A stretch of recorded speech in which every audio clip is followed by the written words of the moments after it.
एक हम आपको गांव का अतीत बताना चाहते हैं जो बीत चुका है। वो भी क्या दिन थे, वो भी क्या लम्हे थे जो हमारे जो हमारा जीवन शैली बिल्कुल तरीके से बदल गया है, जिसको कभी कभी याद करने में बहुत अच्छा लगता है। इस उसी के माध्यम से मैं एक आपको कविता सुनाने जा रहा हूँ जो कि बहुत ही मनोरम और बहुत ही आत्मयी होगा।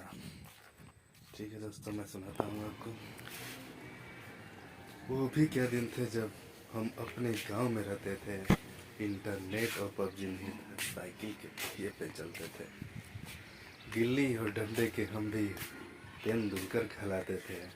जीते जाने पर यारों के कांधे पर टांगे जाते थे। एक कटी पतंग के पीछे जब 10-10 दौड़ा करते थे।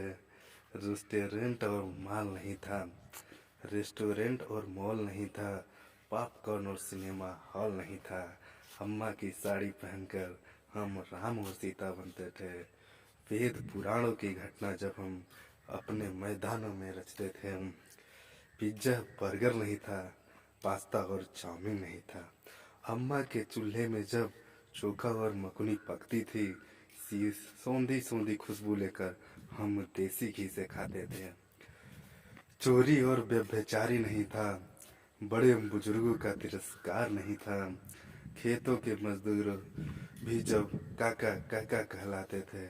हर लड़की करड़ावती थी, तब हम भी हुमायूं बन जाते थे।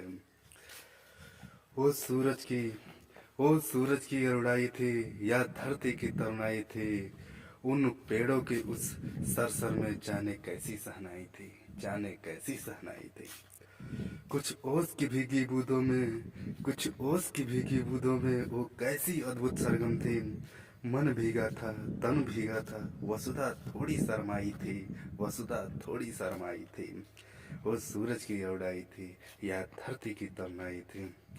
खेतों की पीली सरसों भी यौवन पर इतराती थी। खेतों की पीली सरसों भी यौवन पर इतराती थी। वो धान रोपती बाला भी थोड़ा सा इठलाती थी। पीपल पीपल के बूढ़े पेड़ों में एक धूप का बड़ा झरोखा था। ये मेरे गांव का यौवन था, बचपन में मैंने देखा